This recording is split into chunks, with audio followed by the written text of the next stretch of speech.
आज हम पढ़ने वाले हैं हिस्ट्री आर पास्ट का 10वां और आखिरी चैप्टर। हम पीछे से अगर समझे तो हमने काफी अच्छे से क्रोनोलॉजी समझ ली। हर्षा और जो आपका पोस्ट गुप्ता एरा था वहां से हमने शुरुआत की थी और आज आप फाइनली देखने वाले हैं। हम आपसे बात करेंगे कि किस तरीके से मुगल्स का डिक्लाइन हो रहा है, मुगल्स का डिक्लाइन होने वाला है, उसके साथ पॉलिटिकल सिचुएशन क्या होने वाली है, आपके देश की एडमिनिस्ट्रेटिव सिस्टम क्या होने वाला है, जो नए नए किंगडम्स आने वाले हैं उनके बारे में हम बात करेंगे। आप देखिए क्राइसिस क्या था एम्पायर में, क्या सिचुएशंस आ रही थी, क्या चैलेंजेस थे, इनके बारे में डिस्कस किया जाएगा। लेटर मुगल्स कैसे थे, कैसा इनके एडमिनिस्ट्रेशन था, और इतना बड़ा मुगल साम्राज्य, इतने बड़े एक बड़े एरावत हाथी की तरह का साम्राज्य एकदम से आप देखेंगे टुकड़ों में बट जाएगा, वो क्यों होता है। हम नई स्टेट्स जो बनने वाली हैं इन टुकड़ों की बात करेंगे, न्यू स्टेट्स की बात करेंगे। पुराने कुछ जो मुगल प्रोविंसेस थे उनका एडमिनिस्ट्रेशन या फिर उनके जो सिस्टम्स थे उनके बारे में थोड़ा सा हाईलाइट करेंगे। साथ में जागीर, वतन, याद करिए मैंने आपसे वतन के बारे में बात की थी जब मैं आपसे मेवाड़ के राजपूतों के बारे में बात कर रहा था। तब मैंने आपसे कहा था कि उनको वतन जागीर दे दी जाती थी, उनको जागीरदार बना दिया जाता था। साथ में हम देखने वाले हैं कुछ पर्टिकुलर ऐसी आपके ग्रुप्स मिलने वाले हैं जो अपने आप को इंडिपेंडेंट करार करेंगे, जो मुगल साम्राज्य से अलग हटके अपना खुद की एक पहचान बनाएंगे। चाहे आप मराठास की बात करें, मराठास पढ़ेंगे, हम जाट पढ़ेंगे, और भी हम तमाम और लोगों को पढ़ने वाले हैं जो अपनी अलग से एक किंगडम बनाने वाले। साथ में आप देखिए हम इंटरनेशनल एंगल में शुरू से बुक के पहले चैप्टर से हम कहीं ना कहीं इंटरनेशनल अप्रोच की बात करते रहे हैं। यहाँ पर हम बात करेंगे फ्रेंच रेवोल्यूशन की, जो कि 1789 में चालू हुई थी। इसमें किस तरीके के आइडियाज आए, आपका the idea of subject converted into the idea of citizen, ये कैसे हुआ कि आपका सब्जेक्ट जो था, पहले एक जो सब्जेक्ट था जिस पे रूल किया जाता था, वो एक नागरिक कैसे बन गया, उसके राइट्स और ड्यूटीज कैसे आ गए। तो सबसे पहले आप देखिए मैप के द्वारा हम समझते हैं किस तरीके से छोटे छोटे आपके 18th सेंचुरी में स्टेट्स बन रहे हैं। नॉर्थ में आप देखिए, नॉर्थ वेस्टर्न एरिया में सिख एक स्टेट बन जाएगा, सिख स्टेट बनाया जाएगा। लखनऊ के आसपास के इलाके में अवध स्टेट बनाया जाएगा। बंगाल बनाया जाएगा मुर्शिदाबाद के आसपास के इलाके में। साथ में आप देखने वाले हैं किस तरीके से आपके डेक्कन में, साउथ वेस्ट में ही आप देख रहे हैं मराठास का साम्राज्य डेवलप होगा। और आप यहां पर देखिए किस तरीके से आपका साउथ ईस्ट में हैदराबाद डेवलप होने वाला है। ये सब एक समय पार्ट थे मुगल एम्पायर के, या सब आप बहुत अच्छे से जानते हैं। धीरे धीरे इनमें बदलाव आना चालू होंगे। ये जो कुछ टेरिटरीज हैं कैसे कंट्रोल की जाएंगी, आपके राजपूत अपना एरिया कंट्रोल कर लेंगे, जाट जो है आपके वो आगरा के आसपास के इलाके में आ जाएंगे। साथ में जो बंगाल और अवध है ये भी अपने आप को इंडिपेंडेंट कर लेंगे, और जो मुगल से उनके टाइज थे उन टाइज को ये ब्रेक कर देने वाले हैं। ये बंधन जो प्यार का था उसको तोड़ देने वाले हैं। अब देखिए लगभग 1765 के आसपास की बात है। यहां पर आपको एक बात समझ में आ रही होगी, ब्रिटिश धीरे धीरे ताकतवर हो रहे थे, वो धीरे धीरे अपना जो एम्बिशन था टेरिटोरियल उसको कहीं ना कहीं फायदे में लेकर आ रहे थे, उसमें काफी फायदा हो रहा था। यहाँ पर पॉलिटिकल कंडीशंस भी चेंज हो रही हैं। साथ में आप देखेंगे नए पॉलिटिकल पावर्स भी इमर्ज हो रहे हैं, जिसके बारे में हम डिस्कस करेंगे। और सबसे बड़ी परेशानी या सबसे बड़ी हम कह सकते हैं एक एडवांटेज उस टाइम का ये था कि औरंगजेब की डेथ हो गई 1707 में। इसके बाद आप देखने वाले एक और इंपॉर्टेंट जो इंसिडेंट हुआ, एक और डिसाइडिंग फैक्टर जो था वो था 1761 का आपका थर्ड बैटल ऑफ पानीपत। ये कुछ ऐसे इंपॉर्टेंट डिसाइडिंग फैक्टर थे जिनने आपके इंडिया में ये तमाम जो हिस्ट्री है उसमें बहुत ही इंपॉर्टेंट रोल प्ले किया, बहुत ही डिसिसिव रोल प्ले किया। आपको पता है औरंगजेब ने अपने जीवन के 25 साल डेक्कन अल्सर को सुधारने में लगा दिया। उसकी जो बीमारी हो गई थी उसको डेक्कन अल्सर, उसको सुधारने में लगा दिया। अब डेक्कन अल्सर का मतलब ये नहीं कि आपके औरंगजेब के पेट में अल्सर हो गया था। डेक्कन अल्सर का कहने का मतलब यह है कि जो डेक्कन में इतना ज्यादा अनरेस्ट आ रहा था उसको सॉल्व करने में, डेक्कन अल्सर को सॉल्व करने में औरंगजेब की लाइफ के मिनिमम 25 ईयर्स लग गए। हमने पिछले चैप्टर्स में डिस्कस किया है कि उसने पर्सनली अपनी तरफ से ही मोर्चा खोला था और उसने अपना पूरा फोकस डेक्कन पर डाल दिया। आप ये देखने वाले हैं जब कभी भी कोई राजा एक पर्टिकुलर एरिया में बहुत दिन लड़ाई लड़ने वाला है तो उससे आपका military as well as financial resources deplete होंगे। ये आपको समझने की जरूरत है और ये बहुत ही नॉर्मल एक कनेक्शन है जो आप एस्टैब्लिश कर सकते हैं। अगर आप देख रहे हैं, आप अगर एम्पायर में हमेशा आपकी लड़ाई चलती रहेगी, अनस्टेबिलिटी होगी, तो अनस्टेबिलिटी से याद करिए क्या होता था। आपने वो सर्कल ऑफ जस्टिस पढ़ा है। सर्कल ऑफ जस्टिस में हमें यह बताया गया था कि किस तरीके से आपकी अनस्टेबिलिटी होगी तो पीसेंट्स अपना काम नहीं करेंगे, रेवेन्यू नहीं आएगा, रेवेन्यू नहीं आने से आपकी आर्मी नहीं आएगी, आर्मी नहीं आएगी तो आप किंग कैसे रहोगे। और वही चीज आप देखने वाले हैं इनवर्स, आपका जस्टिस सर्कल ऑफ जस्टिस उल्टा चला। यहाँ इनका रेवेन्यू यूज हो रहा है वॉर में, आप रेगुलर वॉर लड़ते जाओगे तो आप देखने वाले धीरे धीरे आपका state militarily and financially week होने वाला है। और यही चीज हो गई आपके औरंगजेब के साथ। औरंगजेब की जो पूरी साम्राज्य था वो कहीं ना कहीं खोखला होता जा रहा था, उसकी आर्मी कमजोर हो रही थी और फाइनेंशियली वीक हो रहा था। साथ में सोने पे सुहागा किस तरीके से हुआ ये आप देखने वाले, उनके जो सक्सेसर आते हैं वो उतने ज्यादा इफेक्टिव नहीं थे।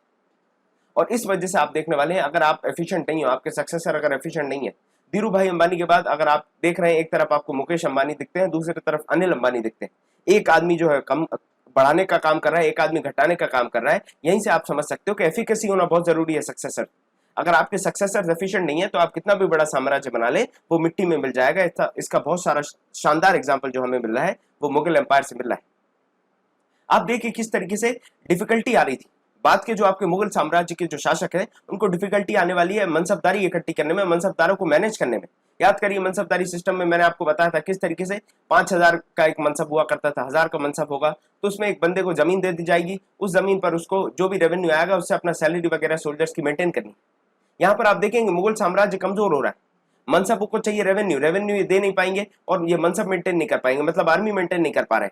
आप जब बड़ी आर्मी नहीं मेंटेन कर पाएंगे तो याद करिए, मैं जो फॉर्मूला आपको हमेशा दोहराता हूं कि अगर आपको एम्पायर बनानी उसके लिए आपको इकोनॉमी चाहिए, क्योंकि इकोनॉमी होगी तभी आप एक स्टैंडिंग आर्मी बना सकते हो। ये मैंने आपको अलाउद्दीन खिलजी के टाइम पे भी बताया था, ये मैंने आपको मोहम्मद बिन तुगलक के टाइम पे भी बताया था, और मैं मुगलों के टाइम पे भी आपको बता चुका। आप देखने वाले हैं जो नोबल्स अपॉइंट किए जाएंगे, जो गवर्नर्स कहते हैं, जिनको हम सूबेदार, याद करिए मैंने कहा था उनका जो एडमिनिस्ट्रेटिव स्ट्रक्चर है उसका बेसिक यूनिट होता था सूबा। सूबे का जो हेड होता था, गवर्नर होता था, उसको आप सूबेदार कहते हैं। वो कंट्रोल करता था पर्टिकुलरली आपका रेवेन्यू, जिसको आप दीवानी राइट कहते हैं, और मिलिट्री जिसको फौजदारी कहते हैं। तो दीवानी और मिलिट्री, जो आपका रेवेन्यू और मिलिट्री एडमिनिस्ट्रेशन है, ये दोनों ही चीजें वो कंट्रोल कर रहा है। सूबेदार के हाथ में आप देख रहे हैं कहीं ना कहीं कॉन्फ्लिक्ट ऑफ इंटरेस्ट वाले पावर्स आ रहे हैं। एक तरफ उसको पैसा भी दिया जा रहा है और दूसरी तरफ मिलिट्री भी। मतलब यह है कि बिल्ली को ही आपने दूध का चौकीदार बना दिया, अब वो बिल्ली दूध पिए बिना थोड़ी मानेगी। लेकिन ये चीज आपको समझ में आनी चाहिए कि यहाँ पर कॉन्फ्लिक्ट ऑफ इंटरेस्ट आ गया। आपका जो वाटर टाइट कंपार्टमेंट होता था, चेक्स एंड बैलेंसेस होते थे, वो खत्म हो गए, क्योंकि रेवेन्यू और मिलिट्री दोनों एक ही आदमी के हाथ में आ गई, जो आपका सूबेदार है, फौजदार है। इससे आपको समझ में आएगा धीरे धीरे पावर बढ़ने वाला है, एंड द फौजदार will consolidate extra ordinary political, economic and military power in his hands. ये आपको समझने की जरूरत है। और यहां से आपको ये भी समझ में आ रहा है कि आपका सेंटर जो है वो वीक हो रहा है, तभी तो आपके आसपास के जो सूबेदार और गवर्नर्स हैं उनके पास पावर आ रहा है, because the centre is turning weak. ये चीज आपको यहां तक समझ में आ गई। और यहां से आप देखिए कैसे उनका रेवेन्यू इकट्ठे होने की वजह से आप देखने वाले हैं जो मुगल साम्राज्य है, जो सेंटर है, उसके पास रेवेन्यू डिक्लाइन होने वाला है। रेवेन्यू डिक्लाइन होने का मेन रीजन कहीं ना कहीं यही था कि जो गवर्नर्स हैं वो अपने आप का कंट्रोल एक्सरसाइज करेंगे, खुद को कंसोलिडेट करेंगे। याद आ रहा है आपको, मैंने सामंतों के बारे में बताया था। सामंतों जैसी कहानी थोड़ी देर में आपको आगे समझने वाली कि जो आपके सामंत होते थे, सामंत जैसे अपने एरिया पे, लैंड पे कंसोलिडेशन करेंगे, रेवेन्यू इकट्ठा करेंगे, आर्मी इकट्ठी करेंगे और खुद को इंडिपेंडेंट कर देते थे। उसको मैंने इजारीदारी सिस्टम भी कहा था आपसे। इजारेदारी सिस्टम जो इक्तेदारी सिस्टम, सॉरी, मैंने इक्तेदारी सिस्टम आपको बताया था कि ये आपका दिल्ली सल्तनत में होता है। सेम आपको पैटर्न यहाँ पर मिलने वाला है। आप देखिए पीसेंट और जमींदार हैं, ये भी रिबेलियन कर देंगे, ये भी आप देखने वाले रिवोल्ट करने वाले। क्यों करने वाले? ये नॉर्थ और वेस्ट में इसीलिए भी रिवोल्ट कर रहे थे क्योंकि कहीं ना कहीं टैक्सेस जो है वो बढ़ते ही जा रहे हैं। आप पहले एक आदमी 100 रुपए कमाता था, आप उससे कहते थे कि मुझे 10 रुपए टैक्स दो। थोड़े दिन बाद आदमी अभी भी 100 रुपए कमा रहा है, आप उसे कह रहे हो मुझे 50 रुपए टैक्स दो। थोड़े दिन बाद आप आते हो और आप कहते हो कि आप 100 रुपए कमा रहे हो, आप ऐसा करो 100 रुपए पूरे मुझे टैक्स दे दो। तो जब आदमी पूरा टैक्स दे देगा, रोटी कपड़ा मकान पे जो चैलेंज आ जाएगा, याद करिए मैं हमेशा आपको आरकेएम बताता हूँ, रोटी कपड़ा मकान, मनोज कुमार की बड़ी शानदार पिक्चर है। तो यहाँ पर आप देखेंगे आरकेएम, रोटी कपड़े मकान पे चैलेंज आने लगा कि जब 100 कमाएगा और 100 ही दे देगा। तो भाई साहब जो 100 कमा के 100 दे रहा है तो वो कमा क्यों रहा है? इससे अच्छा तो वो घर बैठे। यहाँ पर आपको समझ में आएगा जब रोटी के वांदे हो जाएंगे तो वह रेबेलियन चालू हो जाएगा। चाहे आप जमींदार की बात करें, पीसेंट की, क्योंकि कहीं ना कहीं जमींदार इकट्ठा करते थे पीसेंट से, पीसेंट के पास भी पैसा देने के लिए नहीं है, जमींदार के पास लेने के लिए नहीं है। तो दोनों ही आप देखने वाले हैं रिवोल्ट करने वाले हैं, रेबेलियन करने वाले हैं। इसके साथ आपको एक और चीज समझ में आनी चाहिए कि ये चीफ्टेन्स जो है, आपके चिफ्टेन है, जो आपके लॉर्ड्स हैं, लैंड लॉर्ड्स हैं, ये पावरफुल हो रहे हैं, ये अपनी पोजीशन को कंसोलिडेट कर रहे हैं। और इस वजह से बार बार निरंतर आप देखने वाले हैं रिबेलियंस होने वाली हैं अलग अलग एरियाज ऑफ द एम्पायर में। ऐसा नहीं है औरंगजेब के टाइम पे भी कोई खास औरंगजेब ने कंट्रोल करके नहीं रखा कि औरंगजेब ने बढ़िया से रखा हो कंट्रोल में। आप देखेंगे जाट रेबेलियन पढ़ा होगा आपने औरंगजेब के टाइम पे। जाट रेबेलियन के साथ आपके मराठा भी परेशान करना चालू करते थे, तब तो वो 25 साल अपने डेक्कन में गुजारते हैं। डेक्कन अल्सर हो जाता है उनको, और डेक्कन अल्सर में वो 25 साल गुजारते हैं। क्यों? क्योंकि कहीं ना कहीं रिबेलियंस हो रहे थे उनके, आपके पर्टिकुलर राजपूत में भी कहीं ना कहीं अनरेस्ट था। हर जगह आपको अनरेस्ट देखने मिलेगा, बंगाल में भी अनरेस्ट था, हर जगह अनरेस्ट आ रहा था। और ये चीजें जैसे ही औरंगजेब एक मजबूत शासक था, उसकी डेथ के बाद ये चीज और ज्यादा बढ़ जाती। अब आपको एक बात समझ में आ रही है, यहाँ पे इकोनॉमिक रिसोर्सेज आ गए इनके हाथ में। इकोनॉमिक रिसोर्सेज आ गए तो अपनी एम्पायर बनाएंगे। इवन दो इतने ज्यादा इकोनॉमिक रिसोर्सेज नहीं आए हैं कि वो मुगलिया सल्तनत जैसी बड़ी सल्तनत या बड़ा किंगडम डेवलप कर ले, परंतु उसके अलावा भी अगर आप देखें तब भी आपको ये समझ में आएगा कि हाँ इतना तो हो गया कि वो अपना एक छोटा सा किंगडम कार्व आउट कर सकते हैं। अब मैं बात करता हूं किस तरीके से कंटेम्प्रेरी राइटर्स चर्चा करते हैं। कंटेम्प्रेरी राइटर्स ये लिखते हैं, ये बताते हैं कि जो हार्वेस्ट है वो तो हो रही है, आपको बताया जाएगा कि जो फार्मर्स हैं आपके वो 2 साल में 2 बार 2 फसलें ले रहे हैं। 2 crops are sown in the year but the coffers are empty. Coffers का मतलब होता है जो आपके जहां पर खजाने रखते हैं ना, वो संदूक होता है जिसमें आप खजाने रखते हैं, या फिर आप अपना जो भी धन संपत्ति रखी जाती थी पुराने जमाने में, क्यूबॉइडल स्ट्रक्चर होता था, उसमें एक ढक्कन लगा रहता था और यहाँ ताला होता था, तो उसी को आप कॉफर्स कहते हैं। यहाँ बताया जाता है कि जो कॉफर है वो एम्प्टी है, कॉफर्स एम्प्टी है, लेकिन यहाँ तो रिच हार्वेस्ट हो रहा है। तो भाई साहब ये बीच में पैसा जा कर रहा है, कहाँ गड़बड़ी हो रही। आपको ये समझ में आएगा धीरे धीरे जो पीसेंट्स है आपके लॉर्ड्स तक तो पैसा पहुंचता था, लेकिन जो आपके हेड्स हैं वहां तक पैसा नहीं पहुंचता था। और ये चीज आपको समझनी चाहिए, the money stopped changing hands. और लैंडलॉर्ड्स जो थे आपके, या जो आपके चिफ्टेंस थे, वो पावरफुल होने वाले। और इस वजह से अगर हेड के पास नहीं होगा पैसा, तो आप देखने वाले एडमिनिस्ट्रेशन कैसे होने वाला है, ये पूरा एडमिनिस्ट्रेशन गिर जाएगा। वो आर्मी को कैसे खड़ा रखेगा, अपनी स्टैंडिंग आर्मी को तो रेवेन्यू से चलाएगा ना, वो रेवेन्यू तो है नहीं। रेवेन्यू जब उसके पास नहीं आ रहा तो वो कैसे अपनी आर्मी को कंट्रोल करेगा, कैसे अपनी आर्मी को बना के रखेगा। साथ में आपके सोल्जर्स जो है वो सैलरी पे चलते हैं, रिश्तेदारी पे नहीं चलते कि अरे भैया आओ चल लड़ लेते हैं। वो भी आपसे कहेंगे कि नहीं पैसा दो तो लड़ते हैं, नहीं तो फिर घर जा रहे हैं। ये सारी चीजें होने वाली हैं। उसको घुड़सवार रखने, उसको अपने मनसब बनाने, ये सारी चीजों में परेशानी आ रही है, क्योंकि आपके राजा के पास, आपके एडमिनिस्ट्रेशन के पास पैसा ही नहीं। आपको एक और बात समझने की जरूरत है कि औरंगजेब के टाइम की बात से एक पॉलिटिकल टर्मोइल आता है, एक पॉलिटिकल टर्नओवर आता है। आप हमेशा देखिए, हम अगर राजनीतिक दृष्टिकोण से बात करें, हम राजनीतिक पॉइंट ऑफ व्यू से बात करें, या फिर किसी भी टाइम के साथ चेंज आते हैं चीजों में। आप देखिए, अगर आज के पेरेंटिंग पॉइंट ऑफ व्यू से बात करें, आपके जो पेरेंट्स हैं, आपके पेरेंट्स ने मोबाइल व्हाट्सएप नहीं देखा था अपनी जवानी में, लेकिन आप अपने यंग एज में ये सारी चीजें देख रहे हैं, तो वो कैसे, उनको जो न्यू चेंज आ रहा है उसको कैसे नॉर्मलाइज करना है, ये समझना चाहिए। हर चीज जैसे टेक्नोलॉजिकल एडवांसमेंट है, लाइफस्टाइल एडवांसमेंट है, सबको हमें अरेस्ट करना आना चाहिए, सबके साथ हमें जीना एडजस्ट करना आना चाहिए। यहाँ पर आप देखेंगे औरंगजेब की डेथ के बाद यही चीज मिस कर गए। आपके जो नेक्स्ट सक्सेसर मुगल्स थे वो समझ नहीं पाए ये पॉलिटिकल और इकोनॉमिक शिफ्ट जो हो रहा है, इसको हम कैसे अरेस्ट करें, इसको कैसे हम कंट्रोल करें, कि हमारा इतना बड़ा जो साम्राज्य है, ये जो आपके गवर्नर्स हैं, इनके हाथ में धीरे धीरे जो खिसकता जा रहा है, लोकल चीफ्टेंस के हाथों में आता जा रहा है, उसको हम कैसे रोकें। Arresting the opportunities, arresting the new change, the gradual shift was not possible because of the weakness of the Mughal successors after Aurangzeb. आप देखने वाले हैं इकोनॉमिक एंड पॉलिटिकल क्राइसिस किस तरीके से चालू होने वाले हैं। अंदर से मैंने आपको बता दिया, अंदर से कैसे बाजे बजाए जा रहे हैं। अंदर से आपके चूहों की तरह ये जो गवर्नर्स हैं, जो आपके मनसबदार हैं, ये धीरे धीरे आपके एडमिनिस्ट्रेशन को वीक कर रहे हैं, सेंटर को वीक कर रहे हैं। बाहर से भी बाजे बजने वाले हैं, बाहर से आप देखने वाले हैं अहमद शाह अब्दाली, नादिर शाह, इस तरीके के बड़े बड़े आप देखने वाले लोग आने वाले हैं। नादिर शाह आएगा और नादिर शाह प्लंडर करेगा, सैक करेगा। अगर आपको इसकी सही कहानी सुननी, असल कहानी सुननी है, तो अभी तो लॉकडाउन चल रहा है, इसके बाद आप जाएंगे तो लॉकडाउन के बाद आप समझने वाले हैं। हम देखिए रेड फोर्ट जाइए, रेड फोर्ट जाकर आप अगर देखेंगे तो रेड फोर्ट में आपको एक चीज देखने मिलेगी। रेड फोर्ट में एक 6:30 बजे के आसपास होता है लाइट एंड साउंड शो। उसमें पूरी कहानी बताई कि जब नादिर शाह आया था और आपका मोहम्मद शाह रंगीला क्या कर रहा था, वो गाने सुन रहा था जब दिल्ली के बाहर, दिल्ली के दरवाजों पर आपका नादिर शाह खटखटा रहा था, अहमद शाह अब्दाली आ गया था। इस तरीके की सिचुएशन चली, जिसकी वजह से आप देखने वाले हैं जो नया शाहजहां ने एक सिटी बनाई थी शाहजहानाबाद, और उसके बाद जो पुरानी सिटी थी सबको सैक कर लिया गया, सबको प्लंडर कर लिया गया। और इतना प्लंडर किया गया कि अफगानिस्तान वाले तो बड़े अमीर हो गए और हमें गरीब करके छोड़ गए। आपने सुना होगा पीकॉक थ्रोन, उसको भी उठा कर ले गए थे, आपका कोहिनूर हीरा उसको भी उठा कर ले गए थे। और इस तरीके से लगभग 5 बार 1748 से लेकर 1761 तक इस तरीके की चीजें चलती है। और 1761 में आपका फाइनली बैटल ऑफ पानीपत होता है, थर्ड बैटल ऑफ पानीपत होता है। किताब में बताया गया है नादिर शाह के अटैक के बारे में, कि नादिर शाह ने दिल्ली पर अटैक किया तो वो किस तरीके का सिनेरियो था। आप देखने वाले जब नादिर शाह आने वाला है, उसको डिस्क्राइब किया गया किस तरीके से कि आपकी वेल्थ को लूट कर लिया जाएगा। जो अमीर थे वो गरीब हो गए, जो बहुत महंगे महंगे कपड़े पहना करते थे आज वो नग्न है, बिना कपड़ों के हैं, नंगे हो गए। इस तरीके की चीज कर दी थी। आप देखने वाले बताया कि 60 लाख रुपए, और साथ में आप देखने वाले सोने के सिक्के, हजारों से सोने के सिक्के, 1 करोड़ रुपए के सोने के बर्तन, वो भी ऐसे बर्तन जो आपने पूरे कहीं पर भी आप चले जाएं, चाहे मिडिल ईस्ट में जिस टाइम पे आपका ओटोमन एम्पायर, टर्किश एम्पायर ये पावरफुल हो रहे थे, सैयद, सल्जुक्स, इनके कंपैरिजन में इतने नायाब बर्तन ये ले लिए गए। और आप देखिए लगभग 50 करोड़ की ज्वेलरी, जो आपकी हीरे जवाहरात थे वो छीन लिए गए, वो लूट लिए गए। आप देखने वाले जो भी नादिर शाह के सामने आया वो सारी चीजों को खत्म कर दिया। जो दुनिया वहां बसाई गई थी वो पूरी दुनिया वहां पर खत्म कर दी गई। आपका पीकॉक थ्रोन भी वहां से ले जाते हैं, कोहिनूर हीरा भी वहां से उठा के ले जाते हैं। साथ में आप देखने वाले हैं इन्वेशन इस तरीके से हो रहे हैं जिससे आपको समझ में आएगा कि क्या सिचुएशन है। मैंने आपको बताया कि जो आपके गलियारे में थे, जो आपके मास्टर्स थे, उनके बुरे हाल हो गए थे। जो मजे मारते थे जिंदगी में, उनको पानी पीने को पानी नहीं मिल रहा था, उनकी प्यास नहीं बुझ रही थी। इस तरीके से बताया गया कि कितनी मार्मिक स्थिति थी। यहां पर आपको देखने मिलने वाला है कि लोग कोने ढूंढ रहे थे, जो भी आपके रिक्लूजेस हैं वो कोने ढूंढ रहे थे, और फिर भी उनको आप देखने वाले हैं। ये कहानी रेड फोर्ट में जो लाइट एंड साउंड में बताई है, मैं उसको बयान नहीं कर सकता कितने अच्छे से अमरीश पुरी को नादिर शाह बनाकर उसकी जो वॉइस ओवर दी गई है बड़े शानदार तरीके से बताई गई। कहा क्या चप्पे चप्पे से कोने कोने से उन्होंने लोगों को उठाया, उनको लूटा और जान से मार दिया। इस तरीके की चीज हुई। जो रईस थे, जो रईसजादे थे, जो वेल्दी थे, बढ़िया कपड़े पहनते थे, यमुना बैंक पे रहा करते थे, उनको आप देखने वाले हैं बेगर बना दिया, भिखारी बना दिया।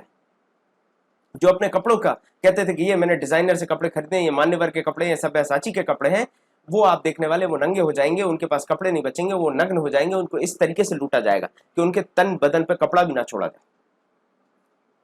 जिनके पास प्रॉपर्टी थी, जो हीरो जवाहरात के मालिक थे, वो आपके बेघर हो गए। ना उनके पास मकान बचा, ना उनके पास रोटी बची, और ना उनके पास कपड़ा बचा। तो आप देख रहे हैं RKM जो फॉर्मूला है वो हर जगह लगता है, और दुनिया की सबसे बड़ी एडमिनिस्ट्रेशन से लेकर छोटी से छोटी एडमिनिस्ट्रेशन भी इन तीनों चीजों के आगे घुटना टेक सकती। आप देखने वाले शाहजहानाबाद को भी लूट लिया गया, और पुरानी जो सिटी थी, ओल्ड क्वार्टर्स थे, उसको भी बड़े जोरदार तरीके से लूटा गया, और सारा जो माल था तमाम वो सब घोड़ों पर, ऊंटों पर लाद के अफगानिस्तान ले जाएगा। अब यहां से देखिए सारी तरफ से बाजे बज रहे हैं। मैंने बता दिया कि already there is a pressure है, हर जगह से प्रेशर है। उसके बाद आप देखने वाले अलग अलग नोबल्स के ग्रुप में भी लड़ाई है। तो मतलब आपके घर के बाहर भी बाजे बज रहे हैं, घर के अंदर भी बज रहे हैं, साथ में घर के मेंबर्स भी आपके साथ में लड़ रहे हैं। मैंने आपको एक तरफ बताया एडमिनिस्ट्रेशन में कितना बड़ा लूप होल हो रहा है, कितना ज्यादा गड़बड़ हो रहा है। दूसरा आप देखने वाले इस तरफ आपका एक्सटर्नल नादिर शाह, अहमद शाह अब्दाली आ रहे हैं। साथ में इंटरनली आप देखेंगे जो आपके तुरानीज और ईरानीज है, जो इंपॉर्टेंट दो आपके नोबल्स होते थे, नोबल्स का ग्रुप होता था, एक तुरानी और ईरानी। पर्टिकुलरली ये नोबल जो है वो टर्किश डिसेंडेंट के थे। इनके बीच में लड़ाई हो रही है। इनके बीच में लड़ाई होगी तो इन्हें मुगल जो एम्परर है उनको अपने हाथों की उंगलियों पे, जिस तरीके से आप गुड्डा गुड़िया को नचाते हैं, पपेट्स को नचाते हैं, उस तरीके से नचाना चालू कर दिया। ताज्जुब की बात तब आएगी जब आप देखने वाले हैं कुछ जो आपके मुगल एम्परर्स हैं उनकी जान ले ली जाएगी, उनको असैसिनेट कर दिया जाएगा। कुछ मुगल एम्परर्स को आप देखने वाले अंधा कर दिया जाएगा। फारूक शियार की बात करूं मैं, आलमगीर II की बात करूं, इन दोनों को मार दिया जाता है। इनको आपके नोबल्स ही मारते हैं। आपके अहमद शाह जो है और साथ में आप शाह आलम II को देखने वाले, इनको अंधा कर दिया जाता है नोबल्स के द्वारा। आप देख पा रहे हैं धीरे धीरे कहां से चालू हुई थी कहानी, बाबर से, और बाबर के बाद आप देख रहे हैं यहां पर आगे कहानी इतनी बुरी स्थिति हो गई कि मुगल एम्परर भी सेफ नहीं है भाई साहब। दुनिया में और कौन सेफ बचेगा जब मुगल एम्परर सेफ नहीं। यहाँ पेंटिंग देखिए, ये आपकी पेंटिंग है नादिर शाह की, ये नादिर शाह की पेंटिंग है। यहाँ पर आपको देखने मिल रही है पूरी कहानी। ये देखिए फारूक शाह आलम फरमा रहे हैं, बढ़िया अपनी कुर्सी पर बैठे हैं, और सामने जो है ये कहानियां बता रहे हैं कि उनके साम्राज्य में क्या चल रहा है। इस तरीके से हमें बहुत सारे आर्ट एंड आर्ट वर्क्स भी मिलते हैं। नई स्टेट्स की अगर मैं बात करूं तो मैंने आपको शुरू में ही बता दिया कि आपका सेंटर वीक होगा तो क्या होने वाला है। सेंटर वीक होगा तो आप देखने वाले धीरे धीरे जो अथॉरिटी है वो शिफ्ट होगी। आपके मुगल एम्परर अगर कमजोर होगा तो अपने गवर्नर्स धीरे धीरे अपने आप को इंडिपेंडेंट करार कर देंगे, अपना जो भी टाइज है उनको तोड़ देंगे। यहाँ पर आप देखेंगे जमींदार जो है अपने आप को कंसोलिडेट करते हैं, सूबेदार अपने आप को कंसोलिडेट करते हैं, और 18वीं सेंचुरी के आसपास आप देखने वाले हैं कि आपके मुगल साम्राज्य के टुकड़े हो जाएंगे। और किस तरीके से टुकड़े होते हैं, किस तरीके के रीजनल स्टेट बनते हैं, उनके बारे में हम समझते हैं। आप देखिए 3 तरीके के ग्रुप्स थे, 3 ओवरलैपिंग ग्रुप्स हैं जिनके बारे में हिस्ट्री की इस किताब में बताया जाता है। आप देखिए 18वीं सेंचुरी में कहा जाता है कि जो आपका मुगल साम्राज्य था उसमें 3 तरीके के स्टेट्स हुआ करते थे। एक स्टेट्स वो थे जो ओल्ड मुगल प्रोविंसेस थे, जो मुगल प्रोविंसेस थे काफी पॉपुलर, जिनसे रेवेन्यू अच्छा खासा आता था। चाहे आप अवध की बात करें, बंगाल की बात करें, हैदराबाद की बात करें, ये आप देखने वाले बहुत ही ज्यादा पावरफुल थे। रेवेन्यू पॉइंट ऑफ व्यू से भी अवध की बात कर लें, बंगाल या हैदराबाद, हर जगह से आपको अच्छा खासा रेवेन्यू मिलता था। इनके एडमिनिस्ट्रेशन में भी ये लगभग इंडिपेंडेंट थे, लेकिन फिर भी एक फॉर्मल टाई बना के रखते थे। फॉर्मल टाई बनाकर कि काम तो इनको अपने नाम से करना है, लेकिन पूछ लेते थे कि भैया ये कर लें क्या, इवन दो वो कर चुके होते थे। दूसरे इंपॉर्टेंट जो स्टेट्स हैं वो आपके हैं इंडिपेंडेंट स्टेट, जो कंसिडरेबली इंडिपेंडेंट थे। इसका अर्थ है कि अगर आप देखें इनका मेन जो काम था, जो भी इंटरनल मैटर्स वगैरह हैं वो यही डील कर लेते थे। जो आपके वतन जागीरदार हैं, पर्टिकुलरली राजपूत के आसपास राजपूत की प्रिंसिपैलिटीज हैं, इनके वो काफी ज्यादा ऑटोनॉमी दी गई थी इनकी स्टेट्स में। तीसरा जो इंपॉर्टेंट स्टेट था उसके बारे में बात करूं तो यहां पर आपको देखने वाले ऐसी स्टेट थी जो आपकी इंडिपेंडेंट, जो आपके पर्टिकुलर ग्रुप्स है, रीजनल ग्रुप्स है, उनके द्वारा कंट्रोल की जाती थी। वहां पर आप मराठा को देखेंगे, सिख को देखेंगे, जाट्स को देखेंगे। इस तरीके के बहुत सारे ऐसे रीजनल ग्रुप्स थे जो पर्टिकुलरली कुछ एरियाज को कंट्रोल किया करते थे, और ये भी धीरे धीरे अपने जो एम्पायर है उसको बढ़ाने की कोशिश करेंगे। और जैसे ही मुगल साम्राज्य कमजोर होगा, ये अपना खुद का एक स्टेट कार्व आउट करने का प्रयास करेंगे। और इसके लिए आप देखा भी आपने मराठास के बारे में मैंने आपको बताया, जाट्स ने भी आप देखने वाले हैं किस तरीके से स्ट्रगल किया था और रिबेल किया था औरंगजेब के खिलाफ। सिखों का भी बहुत सारा टसल चला था, जहांगीर के समय से ये चीज चली आ रही है, मैंने आपको बताया भी था। तो उस वजह से ये पूरी कहानी आगे चलेगी और जैसे ही मुगल कमजोर होंगे ये अपने अपना किंगडम बना लेंगे, अपनी अपनी रोटियां सेकना तैयार हो जाएंगे। अब हम बात करते हैं कुछ जो आपके ओल्ड मुगल प्रोविंसेस थे उनकी हम बात करें तो ओल्ड मुगल प्रोविंसेस में 3 जो हैं जिनको आपको मुख्यतः याद रखना है, अवध, बंगाल और हैदराबाद। ये 3 बहुत ही ज्यादा इंपॉर्टेंट है। अब यहाँ पर एक बात और समझिए कि ये जो है ये स्वाभाविक सी बात है, गवर्नर से ही बनाए गए होंगे, जो आपके सूबेदार होंगे उन्हीं ने ये फॉर्म किए होंगे। तो हम पढ़ देते हैं कौन गवर्नर थे और तमाम किस तरीके के काम ये किया करते थे। तो जो 3 गवर्नर्स हैं आप देखेंगे, जो सदात खान है, सदात खान आपके अवध के गवर्नर है, मुर्शिद कुली खान आपके बंगाल के, और साथ में आप देखने वाले अशफ जंग जो है वो हैदराबाद के। ये चीजें आपको याद रखनी है और तीनों ने हाई मनसब पोजीशंस ले ली, ये बड़े मनसबदार बन गए और धीरे धीरे ये अपने आप को कंट्रोल एस्टेब्लिश करके फ्री कर देंगे।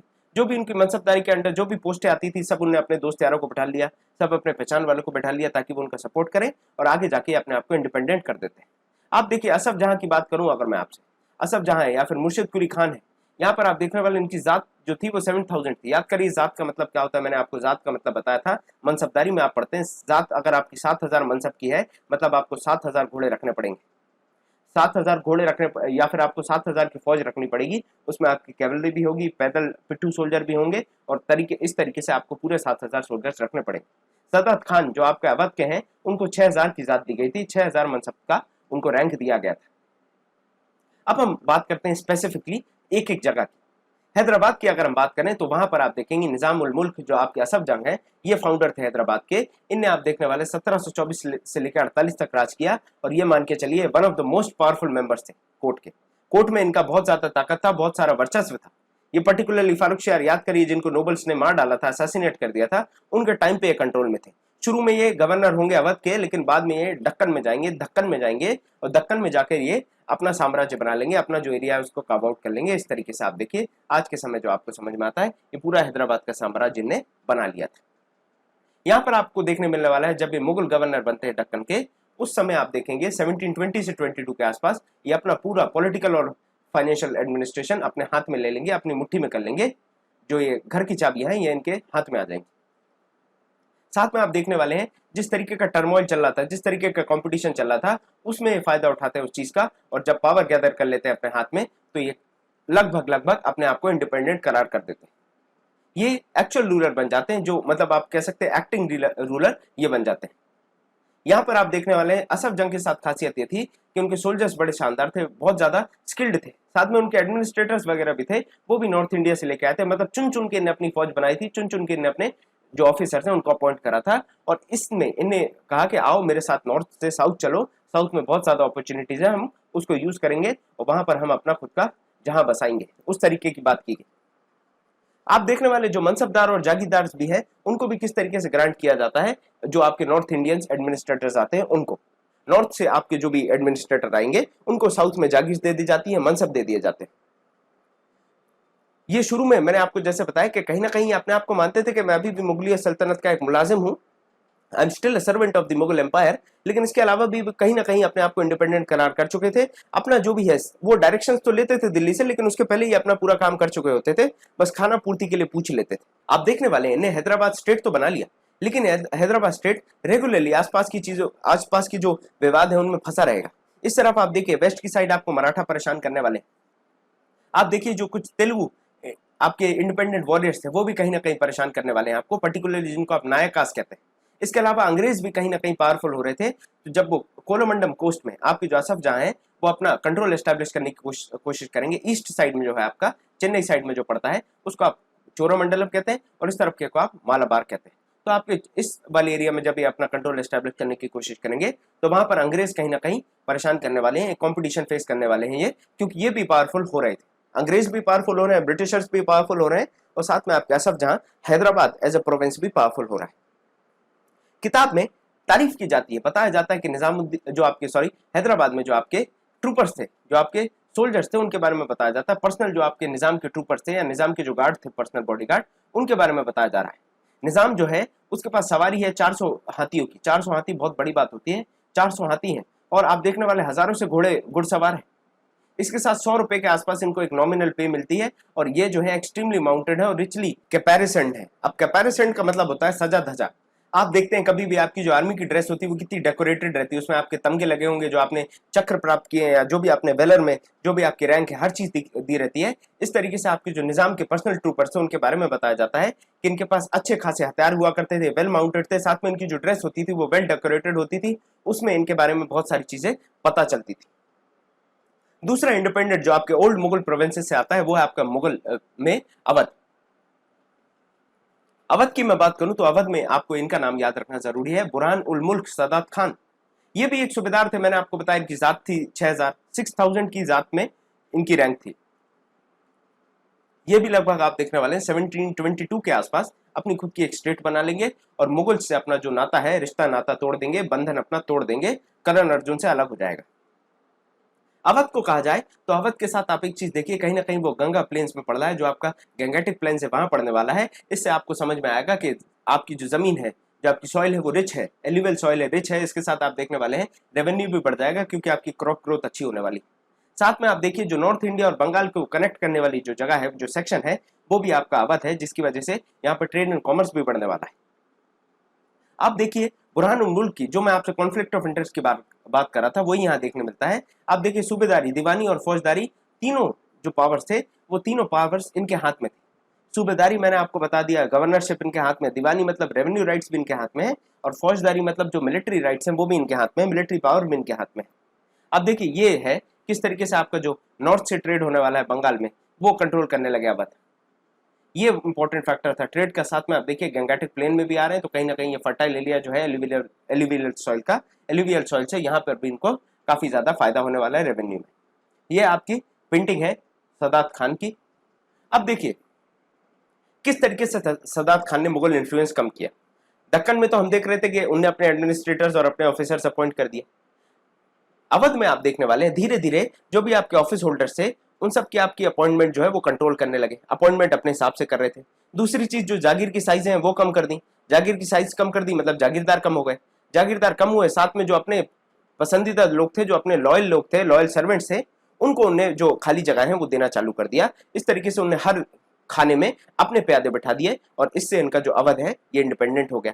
एक और इंपॉर्टेंट चीज ये है, यहाँ पर आप देखेंगे जो जागीर है उनके जागीरदार के अकाउंट बहुत अच्छे से चेक किए जाते थे, ताकि कहीं पर भी आप देखें कोई चीटिंग ना हो पाए, कोई धोखेबाजी, कोई धोखेधड़ी ना हो पाए हिसाब किताब में। साथ में आप देखने वाले हैं नवाब कोर्ट्स बनाएगा आपका रेवेन्यू वगैरह मैनेज करने के लिए, रेवेन्यू देखने के लिए कि सही मात्रा में या सही जो लिखा है उतना ही रेवेन्यू कलेक्ट हो रहा है, कोई चीटिंग नहीं हो रही है, इस चीज को इंश्योर करने की। सदात खान आपके राजपूत जमींदारों से भी बहुत सारी जमीनें हड़पेंगे, बहुत सारी जमीनें उनसे कब्जे में ले लेंगे। साथ में आपके जो फर्टाइल लैंड अफगानों के हाथ में थे, जो रोहिलखंड के अफगान हैं उनके हाथ में जो फर्टाइल लैंड थे उनको भी अपने कंट्रोल में लाएंगे और अपना जो किंगडम है, अपना जो छोटा सा साम्राज्य उसको और बढ़ाने का प्रयास करेंगे। आप देखिए लोकल जो आपके बैंकर्स हैं या महाजन है, आपका जो स्टेट है उस पर कहीं ना कहीं डिपेंड कर रहा है। यहाँ पर आप देखने वाले हैं जो आपके टैक्स कलेक्टिंग राइट्स होते थे उनको बेच दिया जाता था हाईएस्ट बिडर को।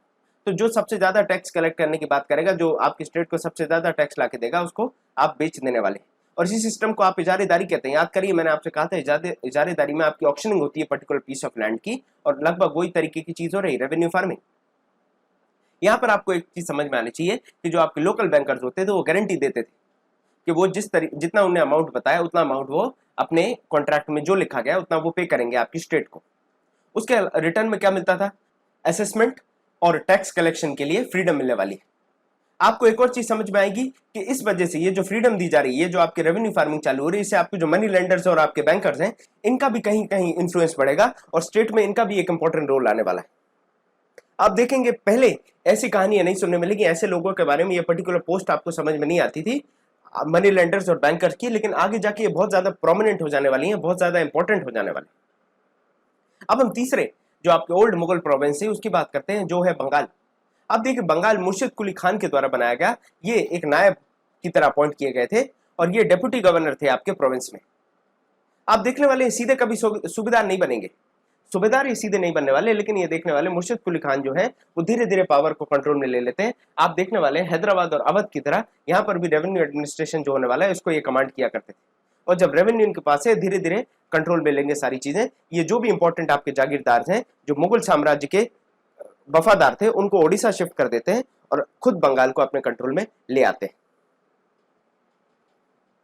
यहाँ पर जो रेवेन्यू कलेक्शन की बात हो रही है वो पर्टिकुलरली आप देखेंगे कैश में कलेक्ट किया जाएगा। और आप एक और बात देखिए, काफी स्ट्रिक्टनेस से कलेक्ट किया जाता था, काफी कड़ी सजा मिलती थी अगर आप उसको रेवेन्यू टाइम पे नहीं दे पा रहे हैं, तो आपको कैश में देना है और स्ट्रिक्टनेस के साथ देना है। इस वजह से जमींदारों के साथ परेशानी यह है कि जमींदारों के पास पैसा नहीं है, तो वो आपके मनी लेंडर से लेने वाले पैसे, बैंकर से पैसे लेने वाले, और अगर वो इस चीज को नहीं कर पाते, फिर भी वो असमर्थ होते हैं पैसे देने में, तो उनको जो जागीर दी है, जो जमीन दी है, वो बेच दी जाती थी किसी और को। ये सारी चीजें चल रही थी। इस तरीके से बंगाल में रेवेन्यू वो बढ़ा पाए और इस वजह से वो अपना बंगाल बना पाए। आप देखने वाले बहुत ही शानदार एक मामा भतीजे वाला रिश्ता हो जाने वाला है आपका मनी लेंडर्स और स्टेट के बीच में, बैंकर्स और स्टेट के बीच में बहुत अच्छा रिश्ता डेवलप हो जाने वाला है। और ये आपको एविडेंटली दिखता है, चाहे मैं हैदराबाद की बात करूं, अवध की बात करूं या फिर बंगाल की, तीनों जगह आपको ये चीज समझ में आने वाली। पर्टिकुलरली अलीवर्दी खान के समय पर यह चीज और ज्यादा बढ़ जाती है। अलीवर्दी खान के टाइम पर पर्टिकुलरली एक जगत सेठ नाम से एक बैंकिंग हाउस था या एक बैंकर हाउस था, वो काफी ज्यादा प्रॉस्परस होता है, काफी ज्यादा नोट कमा लेता है और काफी ज्यादा पॉपुलर भी हो जाता है। ये देखिए पेंटिंग में किस तरीके से बताया जा रहा है, अलीवर्दी खान साहब बैठे हैं, अपना कोट होल्ड कर रहे हैं और ये सबकी कहानियां सुन रहे हैं, वो आदाब आदाब करके अपनी अपनी कहानियां सुना रहे हैं। ये देखिए बंगाल, ये जो पूरा एरिया है, इस पूरे एरिया पे आपके अलीवर्दी खान का ही कंट्रोल था। अब हम बात करने वाले हैं तीन कॉमन फीचर्स, जो कुछ इंपॉर्टेंट फीचर्स थे जो आपको इन तमाम जो अलग अलग छोटी छोटी स्टेट्स बनी इनमें आपको देखने मिलेंगे। पहले से आप देख लीजिए, मुगलों ने बहुत बड़े बड़े साम्राज्यों पर कंट्रोल तो कर लिया, बड़ी बड़ी स्टेट्स पर तो कंट्रोल कर लिया, लेकिन कहीं ना कहीं इनके जो नोबल्स हैं ये इन पर हमेशा शक करते रहेंगे इनके एडमिनिस्ट्रेटिव सिस्टम्स की वजह से। इनको ये लगता था जो जागीरदारी सिस्टम मिले वो हमारे पास कब तक रहने वाले, कैसे रहने वाले हैं, इस तरीके का शक उनके दिमाग में लगा रहता था। दूसरी बड़ी परेशानी थी टैक्स कलेक्शन की। टैक्स कलेक्शन अलग अलग तरीकों में डिफर करता था, अलग अलग तरीके से होता था, साथ में उसके जो अमाउंट है वो भी फ्लक्चुएट होता रहता। इस वजह से रेवेन्यू फार्मिंग का जो कॉन्सेप्ट आता है, जिसको मुगल ज्यादा पसंद नहीं करते थे, वो आप देखने वाले पूरे साम्राज्य में फैल जाने वाला है जैसे ही आपके मुगल वीक होने वाले हैं। और इसका जो इम्पैक्ट है वो भी अलग अलग होने वाला है। सारी आप देखने वाले जो भी आपकी कंट्री साइड है, जो भी गांव खेड़े के इलाके हैं, उनमें अलग अलग फर्क होने वाला है, अलग अलग इम्पैक्ट होने वाला है। तीसरा जो इंपॉर्टेंट फैक्टर था वो ये था कि आप देखने वाले जो रिलेशनशिप है आपका रिच बैंकर्स और मर्चेंट्स का, वो स्टेट्स के साथ और ज्यादा इफेक्टिव होने वाला है। मैंने आपको बताया मामा भांजे वाला रिश्ता होने वाला है और इस वजह से भी कहीं ना कहीं परेशानियां बढ़ती हैं, न्यू स्टेट्स फॉर्मेशन को हेल्प मिलती है इस चीज से। ये मर्चेंट्स और बैंकर्स क्या करने वाले हैं, ये आपके रेवेन्यू फार्मर्स को पैसे देने वाले हैं। रेवेन्यू फार्मर्स इनसे पैसे लेंगे और इनके आप देखने वाले जो लैंड होगा उसको एज ए सिक्योरिटी ले लेंगे और उसके ऊपर फिर ये टैक्स कलेक्ट करने वाले हैं अपने एजेंट्स को भेजकर। तो इससे भी एक different practice of revenue collection बढ़ गई। इससे आपको समझ में आएगा कि जो आपके रिच मर्चेंट्स एंड बैंकर्स हैं, धीरे धीरे ये पॉलिटिकल ऑर्डर में अपना हाथ जमाने की कोशिश करेंगे, क्योंकि इनको फायदा हो रहा है, उनको जमीनें मिल रही हैं और इस वजह से अमीर होते जाएंगे और नए पॉलिटिकल ऑर्डर में आपके मनी लेंडर्स का और आपके बैंकर्स का इंपॉर्टेंट रोल होगा। आज भी आप देखते हैं इकोनॉमी में बैंक का कितना इंपॉर्टेंट रोल होता है। अगर एक भी बैंक हमारा फॉल होता है तो उससे कितनी ज्यादा सिचुएशंस और कितनी ज्यादा इकोनॉमिक और सोशल इश्यूज डेवलप होते हैं। अब मैं पर्टिकुलरली आपसे बात करना चाहता हूं, फर्स्ट कैटेगरी हमने देखी ओल्ड मुगल प्रोविंसेस की। अब मैं दूसरी कैटेगरी जो हमारी स्टेट्स की उनके बारे में बात करूं तो मैं राजपूत किंग्स की बात करता हूं। यहां पर आप पर्टिकुलरली देखिए अंबर और जोधपुर या आम्बेर कहते हैं जिसको, आमेर आम्बेर और जोधपुर जो है, यहां पर आप इंपॉर्टेंट चीजें देखने वाले हैं। किस तरीके से यहाँ पर मुगल्स के साथ एक डिस्टेंट रिलेशन होता था, जिसकी वजह से इनको ऑटोनॉमी बहुत ज्यादा मिलने वाली है, इनको कंसिडरेबल ऑटोनॉमी मिलने वाली है अपनी वतन और जागीर में। 18th सेंचुरी के आसपास आप देखने वाले हैं धीरे धीरे अपना जो कंट्रोल है वो एडजेसेंट रीजन में भी, आसपास के इलाकों में भी, पड़ोसियों के घर में भी ये अपना जो कंट्रोल है उसको एस्टैब्लिश करना चालू कर देंगे। इसमें सबसे इंपॉर्टेंट जो कुछ रूलर्स है उनमें एक है अजीत सिंह जो आपके जोधपुर के हैं। ये कहीं ना कहीं आप देखने वाले हैं फैक्शन पॉलिटिक्स जो हो रही थी आपकी, फैक्शनल पॉलिटिक्स मतलब जो छोटे छोटे हिस्सों में पॉलिटिक्स चलती है, उसमें कहीं ना कहीं मुगल कोर्ट जो इन्वॉल्व हो रही थी वहां पर बात आती। हम जब मॉडर्न पढ़ेंगे तो मॉडर्न में डिस्कस करेंगे हम किस तरीके से जो मुगल्स हैं वो इंटरफेयर कर रहे थे राजपूत पे कौन राजा बनना चाहिए इस चीज के लिए। साथ में आप देखिए जो राजपूत है उनने कहीं ना कहीं मुगलों को अपनी अथॉरिटी मान लिया, अथॉरिटी की तरह उन्हें एक्सेप्ट कर लिया था। आप जो मेवाड़ की बात करूं मैं, जो पर्टिकुलरली ऐसे लोग थे जो मुगल की अथॉरिटी को नहीं माना करते थे। मैंने आपको इनके बारे में भी बताया था पिछले चैप्टर में, मैंने आपको बताया था राणा प्रताप जो आपके मेवाड़ के राजपूत हुआ करते थे, पर्टिकुलरली आपकी जो असेंडेंट्स ऑफ राणा प्रताप, महाराणा प्रताप की जो असेंडेंट्स है, जो उनके आने वाले उत्तराधिकारी हैं, उनके पर्टिकुलरली बात करूं तो धीरे धीरे वो कंट्रोल में आते हैं, वो अथॉरिटी को एक्सेप्ट करते हैं और बाद में वो जागीरदार भी बनते हैं, जागीरदार या वतनदार बना दिया जाता है उनको। आप देखने वाले बहुत सारे ऐसे आपको राजपूत किंगडम्स या राजपूत चिफ्टन्स ऐसे मिलने वाले हैं जो कि बहुत सारे बड़े बड़े फोर्ट्स बनाएंगे, और वो भी कहां पर आप देखेंगे पहाड़ी के ऊपर किला बनाया जाता है। पहाड़ी के ऊपर बहुत बड़े बड़े किले, आप कभी राजस्थान गए होंगे तो आपने देखे होंगे पहाड़ी के ऊपर बहुत शानदार किले बनाए जाते हैं, और ये जो किले हैं यही सेंटर ऑफ पावर बन जाते हैं। आप देखेंगे एक्सटेंसिव फोर्टिफिकेशन होने वाली, बड़े बड़े किले बनाए जाएंगे, किले की जो एरियाज है वो बढ़ा दिए जाएंगे, और बहुत सारी ऐसी एक्सपेंसिव चीजें किया करते थे, जिससे आप देखने वाले हैं ये जो आपके किले हैं ये अर्बन सेंटर्स की तरह डेवलप हो रहे हैं। इन्हीं में आप देखने वाले महल भी हैं, इसी में आप देखेंगे मंदिर भी इसी में है, ट्रेडिंग सेंटर्स भी हैं, वाटर हार्वेस्ट, तमाम चीजें जो आपको चाहिए हर चीज आपको मिलने वाली है इसी के अंदर। ये जो इतने बड़े फोर्टिफाइड एरियाज होते थे, और इसी के अंदर आप समझ सकते हैं पूरी दुनिया इसके अंदर बसी। आप देखिए जो पूरा किला है ये किले की दीवार है, आपको देखने वाले हैं वहां पर पानी की व्यवस्था है, मार्केट है, टेम्पल है, हर चीज जो आपको चाहिए वो आपको किले के अंदर मिलेगी। चित्तौड़गढ़ की पर्टिकुलरली अगर हम बात करें तो यहाँ पर बहुत सारी वाटर बॉडीज मिलती हैं आपको, जिसमें से आप देखेंगे तालाब हैं, कुंडीज हैं या बाउलीज हैं। ये पर्टिकुलरली क्यों होने वाली है? ये होने वाली है आपको ताकि आपको पीने के पानी की परेशानी ना हो। इतना बड़ा जो साम्राज्य है उसके लिए पानी बहुत ही इंपॉर्टेंट है, इसीलिए पानी की व्यवस्था पहले से की जाती थी। आप देखने वाले राजपूत फैमिलीज जो है पर्टिकुलरली आपकी आसपास के इलाके में जो आपकी सूबेदारी है रिच प्रोविंसेस की, चाहे गुजरात की बात करो या मालवा की, इस पे कंट्रोल किया करते थे। राजा आपके अजीत सिंह है जोधपुर के, ये देखने वाले आप गवर्नर थे गुजरात और सवाई के। राजा जय सिंह जो थे आमेर के, वो आप देखने वाले मालवा के गवर्नर थे। और ये जो आपके पर्टिकुलर ऑफिसेज हैं इनको फर्दर रिन्यू कर दिया जाता है, इनको फिर से इन्हीं को दे दिया जाता है आपके मुगल एम्परर जहांगीर शाह के द्वारा 1730 में। आप देखेंगे जैसे ही फ्री होते हैं, सेंटर इनका वीक होता है, ये अपनी टेरिटरीज को और बढ़ाने का प्रयास करेंगे और जो इनका किंगडम है उसको एक्सपेंड करने की प्रयास करेंगे। आसपास की जो वतन है, जो पड़ोसियों के वतन है, उनको भी अपने कंट्रोल में लेंगे। आप देखने वाले नागौर को इन्होंने कैप्चर कर लिया, कॉन्कर कर लिया और जोधपुर में मिला दिया। आमिर जो है उसमें आप देखने वाले कुछ बूंदी और सवाई के हिस्से मिला दिए जाते हैं, और इस तरीके से अपने साम्राज्य को एक्सपेंड किया जा रहा है। राजा जयसिंह के बारे में एक पर्शियन अकाउंट में दिया गया है कि राजा जयसिंह जो है वो एक समय पर बहुत ज्यादा पावरफुल हो गए थे। He was in on the height of his power. कहा जाता है कि वो गवर्नर रहे 12 साल आगरा के और 5 से 6 साल मालवा के गवर्नर रहे। उनके पास एक बड़ी फौज है, बहुत शानदार आर्टिलरी, फायरिंग पावर है और बहुत ज्यादा धनाढ़ है, बहुत ज्यादा पैसे वाले हैं। साथ में कहा जाता है कि वो जो है वो दिल्ली से लेकर आपके नर्मदा बैंक, जो बैंक ऑफ नर्मदा है, वहां तक अपना कंट्रोल एस्टेब्लिश करके रखे। ये पेंटिंग, ये जो आपको पिक्चर है ये आपसे छुपी हुई नहीं है, ये दिल्ली में और जयपुर में, इस तरीके से उज्जैन में भी आपके जो जंतर मंतर बनाए गए थे उसके बारे में है, जो आपके सवाई जयसिंह ने बनाए थे वो आपको देखने मिलते हैं। यहाँ पर आप देखिए ये आपको मथुरा का एरिया हो गया, सॉरी ये आपका जयपुर हो गया। यहाँ पर आप देखेंगे उज्जैन जो मालवा के एरिया को कंट्रोल किया जाता था। साथ में आप देखने वाले मथुरा, वाराणसी और दिल्ली। तो इस इलाके में अगर आप देखेंगे तो यहाँ पर आपके कंट्रोल आ रहा था किसका?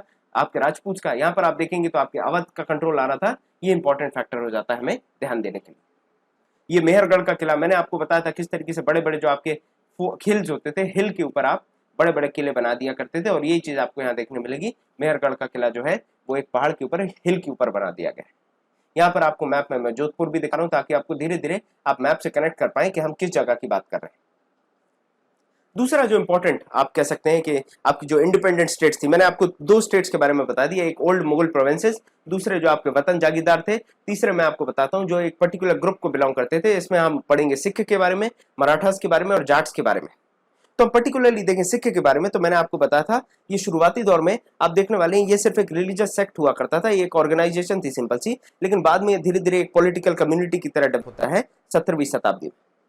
और यहाँ पर आपको एक इंपॉर्टेंट चीज समझ में आएगी कि पंजाब के आसपास के इलाकों में ये पावरफुल होने वाला है, और पॉलिटिकल इसीलिए हो जाता है क्योंकि इनका ऑपरेशन हो रहा था जहांगीर के टाइम से ये चीजें चालू हो गई थी, और फिर उन्होंने गुरु गोविंद सिंह के टाइम पे अपने आप को एक मिलिट्री या फिर आप कह सकते हैं ग्रुप की तरह तैयार कर लिया, और इस ग्रुप को आप खालसा कहते थे, जो कि आपके जो भी अत्याचार वगैरह हो रहे हैं उनको काउंटर करेगा। तो ये जो खालसा है ये डेवलप हो जाता है आपका 1699 में, और यही तमाम बैटल्स वगैरह लड़ने वाला है और ये प्रिवेंट करने वाला है ये जो ऑपरेशन हो रहे हैं। मैंने आपको बताया था कि लगभग आप देखिए 1708 के आसपास तक आपका जो खालसा है वो पावरफुल होने वाला है, और ये रिवॉल्ट करने वाला है मुगलिया सल्तनत के खिलाफ, जिसमें पर्टिकुलरली बंदा बहादुर जो एक लीडर थे उनका इंपॉर्टेंट रोल होता है। उनको 1715 में पकड़ दिया जाएगा और 1716 में उनको फांसी पे चढ़ा दिया जाता है। लेकिन इंपॉर्टेंट बात यह है उतने समय में इन्हें काफी ज्यादा कंट्रोल कर लिया, मुगल अथॉरिटी को इन्होंने चैलेंज किया, अपने खुद के सिक्के बनाने का प्रयास किया। सिक्के ये गुरु नानक या गुरु गोविंद सिंह के नाम पर सिक्के बनाया करते थे। अपना खुद का एडमिनिस्ट्रेशन एस्टेब्लिश कर लिया इन्होंने सतलज से लेकर जमुना के बीच में। तो इंपॉर्टेंट बात थी उस समय मुगलिया सल्तनत को इस तरीके से चैलेंज करना, अपनी अथॉरिटी को इस तरीके से एस्टेब्लिश करना बहुत बड़ी बात हो जाती है। आप देखने वाले 18th सेंचुरी में भी इसी तरीके की एक्टिविटीज आपको देखने मिलने वाली हैं। जो आपके ग्रुप्स हुआ करते थे, जो मुगल्स में अलग अलग आपके जो नंबर ऑफ ग्रुप्स होते थे, नंबर ऑफ बैंड्स होते थे, उनको आप जत्थास कहते हैं। और यही जत्थास आगे जाके आपको मिसल के नाम से पढ़ने में आएंगे। और जो आपके रंजीत सिंह के बारे में कहा जाता है कि उन्होंने सारे मिसलों को साथ में जोड़ दिया था और एक सिख साम्राज्य का, सिख किंगडम का एस्टेब्लिशमेंट किया था। यहाँ पर आप देखने वाले जो एक कंबाइंड आर्मी हुआ करती थी उसको दल खालसा कहा जाता था, ग्रैंड आर्मी कहा जाता था, दल खालसा कहा जाएगा। और यहाँ पर आपको एक और चीज समझ में आएगी कि जो पूरी बॉडी है ये अमृतसर में मिला करती थी बैसाखी के समय में और दिवाली के समय पे, और जो अपने डिसीजंस लिया करती थी, कलेक्टिव डिसीजंस लिया करती थी, उनको कहते थे resolution of Guru. Resolution of गुरु मतलब होता है गुरुमाता। ये गुरुमाता की तरह ये अपना रेजोल्यूशन लेते थे साल में 2 बार, बैसाखी के समय में और साथ में आपके दिवाली के समय। यहाँ पर एक सिस्टम चला करता था जिसको कहते थे राखी। राखी सिस्टम में ये जो आपके पीसेंट्स या कल्टीवेटर्स हैं उनको प्रोटेक्शन दिया जाता था अगर वो आपको 20% टैक्स दे रहे हैं। अगर वो 20% टैक्स दे रहे हैं तो उनको प्रोटेक्ट किया जाता था आपके दल खालसा के द्वारा। गुरु गोविंद सिंह की बात करूं तो गुरु गोविंद सिंह ने पर्टिकुलरली काफी इंस्पायर किया था आपके खालसा को, और वो ऐसा मानते थे कि जो खालसा बना है ये राज करने के लिए बना है, इसलिए वो हमेशा कहते थे राज करेगा खालसा। इस तरीके से उनके शब्द हुआ करते थे। इनकी ऑर्गेनाइजेशन बहुत ही ज्यादा शानदार तरीके से थी, बहुत ही अच्छी हायरार्की थी, काफी ज्यादा डिसिप्लिन था आपके सिख में। इसी वजह से आप देखने वाले जब अहमद शाह अब्दाली हमला करता है दिल्ली पे, तब ये अच्छे खासे तरीके से डिफेंड कर पाते हैं। आप देखेंगे इसने कहीं ना कहीं कुछ रिच प्रोविंसेस जो आपके पंजाब के थे उन पे भी कंट्रोल करने का प्रयास किया था, और आप उसके साथ देखने वाले जो आपका सरकार ऑफ सरहिंद है उसमें भी कहीं ना कहीं प्लंडर करने वाला है। लेकिन इनने भी काफी दम लगाकर काफी अच्छे रेजिस्टेंस से अहमद शाह अब्दाली का सामना किया था। अब देखिए खालसा ने फिर से एक और बार, पहले आपसे मैंने कहा था 1708 के आसपास इन्होंने अपने आप को आजाद करने का प्रयास किया, आजादी अपनी शो करने का प्रयास की। बाद में 1765 में सिर्फ फिर से एक कहानी आएगी। आप देखने वाले ये अपने सिक्के बनाने वाले, अपने सिक्के बनाने वाले हैं, और जो खालसा है वो अपने आप को एक सॉवरेन पावर की तरह रिकॉग्नाइज करने वाला है, डिक्लेयर कर देने वाला है। फिर से ये देखने वाले हैं जिस तरीके के सिक्के बनाए जाते थे पहले गुरु गोविंद सिंह या गुरु नानक के तरीके के, वही सेम सिक्के आपके यहाँ पर भी बनाए जाएंगे। सेम तरीके का सिस्टम जो है वो फॉलो किया जाएगा। ये देखिए ये म्यूजियम की पिक्चर है, यहाँ पर राजा रंजीत सिंह की जो तलवार है वो यहाँ पर रखी गई है, वो आप देख सकते हैं। यहाँ पर आप देखिए किस तरीके से लेट 18th सेंचुरी के आसपास तक आते आते जो आपके जमुना के आसपास का इलाका है वो आपके डिफरेंट रूलर्स में बढ़ गया था, और ये पूरे आपके सिख रूलर्स थे, इन्हें अपने अपने हिस्से छोटे छोटे बांट दिए थे। उनमें एक इंपॉर्टेंट जो रूलर आने वाले हैं, एक इंपॉर्टेंट लीडर जो आने वाले हैं, उनका नाम था महाराजा रंजीत सिंह। और ये जो आपके छोटे छोटे हिस्सों में ग्रुप्स में बट गया है, इसको आप वापस इकट्ठा करेंगे और आप एक आप एक सिख किंगडम बनाने का शुरुआत कर देंगे। और ये आपके लाहौर में राजा रंजीत सिंह का कंट्रोल हुआ करता था, लाहौर के आसपास के इलाके में। तो ये देखिए मैप में आपको समझ में आ रहा है सिख एम्पायर किस तरीके से बढ़ जाती है आपकी। आप ये देखिए इंडस इस तरफ है, और यहाँ पर आप देखने वाले पूरा चनाब इंडस, और ये पूरी रिवर्स के आसपास ही इनका पूरी कहानी थी। इस तरफ से यमुना जा रही है और रिवर्स ही से इनकी पूरी जो साम्राज्य की किंगडम की बाउंड्री बनी होती थी। अब ये देखिए छत्रपति शिवाजी, राजा शिव छत्रपति शिवाजी राजे, इनकी आप पिक्चर देखिए। यहाँ आपको पोर्ट्रेट से बहुत सारी चीजें समझ में आ जाएंगी, और आपने इनके बारे में पढ़ा भी होगा, नो डाउट आपने पढ़ा होगा, आपने पिक्चर्स देखी होंगी, बहुत से लोग इनको फॉलो भी करते होंगे। आप देखिए 17वीं शताब्दी के आसपास, 17th सेंचुरी के आसपास दक्कन में एक लीडर इमर्ज होता है, एक आदमी जो लीडर की तरह अपने आप को एस्टैब्लिश करता है, उनका नाम था शिवाजी। और ये आप देखने वाले हैं मराठा स्टेट की नींव रखने वाले हैं, मराठा स्टेट की शुरुआत करने वाले हैं। आगे आप देखने वाले हैं जो शिवाजी हैं उनकी मदर, उनके फादर थे शाहजी और उनकी मदर थी जीजाबाई, जो शिवनेरी में इनका जन्म होता है 1630 में। और धीरे धीरे ये जो आपके दादा कुंडाबे, इनके कंट्रोल में आकर या फिर इनके गाइडेंस में ये आगे बढ़ने वाले हैं और अपने आप को एज ए लीडर एस्टैब्लिश करने वाले हैं। शुरू में ये छोटे छोटे हिस्सों को कंट्रोल में लेते हैं, जैसे आप जावाली की बात करें या फिर मवाला हाईलैंड्स हैं, इन सबको अपने कंट्रोल में लेंगे और अपना जो साम्राज्य उसको एक्सपेंड करने की कोशिश करेंगे। बाद में ये इतने पावरफुल हो गए कि जो आसपास के किंगडम थे बीजापुर, इन सबसे भी टकराने लगे, बीजापुर को भी परेशान करेंगे, और जो अहमद जो आपके और भी आसपास के इलाके थे उन सबको भी ये चैलेंज करते हैं। इनकी सबसे बड़ी खासियत थी आपका गुरिल्ला वॉरफेयर। ये गुरिल्ला वॉरफेयर जो करते थे, पहले तो ये हमला करेंगे, हमला करके पहाड़ों के बीच में छुप जाया करते थे। इस तरीके की इनकी स्ट्रैटेजी हुआ करती थी, जिसकी वजह से अच्छे अच्छी जो बड़ी बड़ी फौजें हैं वो भी घुटनों पे आ जाती थी। आपने अगर तानाजी पिक्चर देखी होगी तो उसमें गुरिल्ला वॉरफेयर दिखाया है कि किस तरीके से गुरिल्ला वॉरफेयर हुआ करता था। यहाँ पर आपको समझ में आएगा कि इन्होंने एक अच्छा खासा efficient administrative system, revenue collection system तैयार कर लिया था। चौथ कलेक्ट करने वाले हैं, जो एक टाइप का रेवेन्यू टैक्स होता है, जिसमें आप देखने वाले हैं 25% या फिर 1/4 आपको देना पड़ेगा शेयर। साथ में सरदेशमुखी जो होता है वो 9 से 10% का एक टैक्स होता है, वो भी आपको देना पड़ता था। इस तरीके से इनका रेवेन्यू कलेक्शन सिस्टम था और ये काफी इफेक्टिव तरीके से करते थे। अब हम पर्टिकुलरली मराठा किंगडम की बात करें तो ये काफी स्टेबल किंगडम बना दिया गया था एक समय। आपकी जो आसपास की वॉरियर फैमिलीज हैं उनका सपोर्ट लेते हैं शिवाजी और एक स्टेबल किंगडम को तैयार करते हैं जिसका नाम था मराठा साम्राज्य। और ये बहुत बड़ी परेशानी बन जाता है आपके औरंगजेब के लिए। एक डेक्कन अल्सर के नाम से जो मैंने आपको बताया था उस तरीके से पॉपुलर हो जाता है। आपको समझ में आएगा जो ग्रुप हुआ करते थे, कुछ कुनबीज कहा करते थे, वो हाईली मोबाइल थे, एक जगह से दूसरी जगह मूव हुआ करते थे। और ये जो पेस्टोरल लोग थे, ये जो कुनबीज थे, ये आपके मराठा आर्मी के लिए एक बैकबोन की तरह काम करते हैं। सप्लाईज वगैरह के लिए ये कुनबीज बहुत ही ज्यादा इंपॉर्टेंट हो जाते हैं। तो एक तरफ देशमुख की हेल्प ली, दूसरी तरफ आप देखने वाले कुनबीज की हेल्प ली और इस तरीके से शिवाजी अपना साम्राज्य खड़ा करने वाले। आप यहां पर देखिए शिवाजी जो है अपनी ताकत से मुगल साम्राज्य को पेनिनसुलर एरिया में चैलेंज करने वाले हैं। शिवाजी की डेथ के बाद एक और दूसरे सेक्शन, एक दूसरी फैमिली आती है जो मराठा साम्राज्य को अपने कंट्रोल में ले लेती है। उनका नाम था चित्पावन ब्राह्मण्स। आप देखने वाले हैं जो आपके चित्पावन ब्राह्मण्स हैं जो शिवाजी को सर्व करते थे, उनके सक्सेसर्स को सर्व करते थे। आप उनमें देखेंगे पर्टिकुलरली पेशवा कहा जाता है या फिर प्रिंसिपल मिनिस्टर कहा जाता था या फिर प्राइम मिनिस्टर ही मान लीजिए। उस समय उन्होंने अपना कैपिटल बनाया पूना को, तो मराठा साम्राज्य का कैपिटल पूना बन जाता है। आप देखने वाले हैं पेशवास के कंट्रोल में आपका मिलिट्री ऑर्गेनाइजेशन बहुत ज्यादा पावरफुल और सक्सेसफुल हो जाने वाली है। आप देखिए बहुत सारे एरिया को कंट्रोल में ले लिया जाएगा और आपके जो फोर्टिफाइड एरियाज थे मुगल्स के, उनको भी कहीं ना कहीं अपने कंट्रोल में ले लिया जाएगा। मुगल्स की जो सिटीज हुआ करती थी उन पर रेड की जाती थी, उनको लूटा जाता था और इस तरीके की चीजें की जाती थी, जिससे आपका मराठास मजबूत हो रहे थे और आपके तमाम जो बाकी मुगल्स थे वो कमजोर हो रहे थे। लेकिन इससे एक बड़ी परेशानी ये हुई कि जो मराठा कैंपिंग्स होती थी हर जगह, आप चाहे उड़ीसा की बात करें, बंगाल की बात करें, आप चाहे सूरत की बात करें, अहमदाबाद की बात करें, राजस्थान की बात करें या फिर पंजाब की बात करें, हर जगह इनने इस तरीके की कैंपिंग्स की, इस तरीके से प्लंडर और रेड किया, जिस वजह से इनकी 1761 में 1761 में जो पानीपत की लड़ाई हुई थी, इसमें इनको कोई हाथ देने नहीं आया, इसमें इनको कोई सहयोग करने नहीं आया और जिस वजह से इनकी बहुत बुरी हार होती है और इनको मुंह की खानी पड़ती है। अब देखिए 1720 से 61 तक तो ये काफी एम्पायर आपका एक्सपेंड करने वाला है, लेकिन 1761 के बाद इसको एक झटका लगने वाला है जिससे 10 या 20 साल बाद ही उभरेगा। आप देखिए कंट्री में धीरे धीरे ये चूहे की तरह आपके मुगल साम्राज्य के झंडे को या फिर आपके मुगल साम्राज्य के जो आपका नक्शा है उसको कुतरता जाएगा और अपने लिए एक इंपॉर्टेंट एरिया बना लेगा।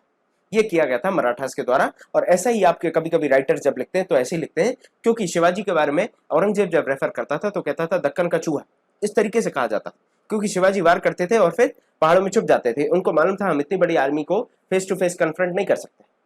आप देखेंगे जो आपके मालवा और गुजरात का इलाका है, इसको भी मराठास ने मुगल्स से छीन लिया था और अपने कंट्रोल में ले लिया था।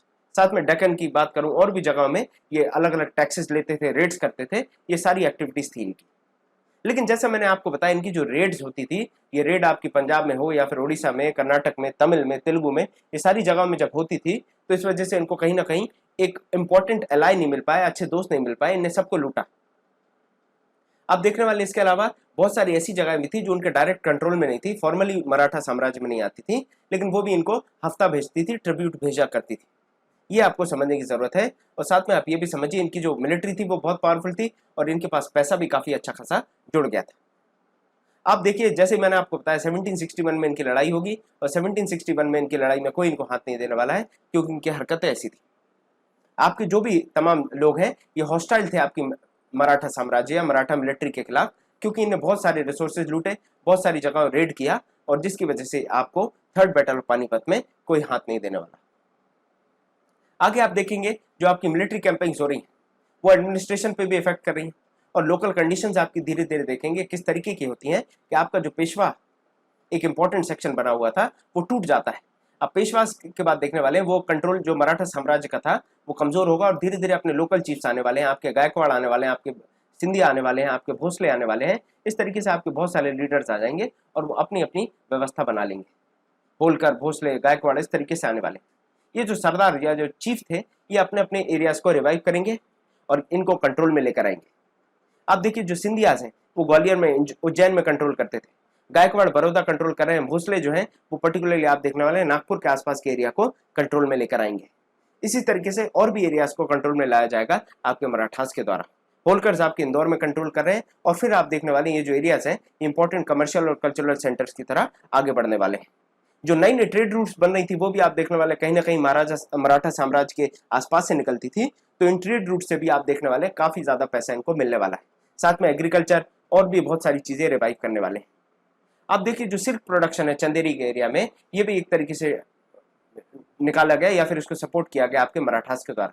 बुरहानपुर की बात करूं जो अर्ली पार्टिसिपेट करता था आपके आगरा सूरत ट्रेड में, इसको भी आप देखने वाले एक्सपेंड किया जाता है, आपके पूरा पूना और नागपुर के एरिया से जोड़ा जाता है।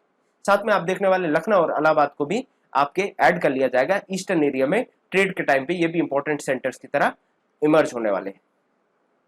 चौथ मैंने आपको बताया टोटल जो प्रोड्यूस है उसका 1/4 जो आपका 25% आपका लैंड रेवेन्यू है वो आपको देना पड़ेगा चौथ।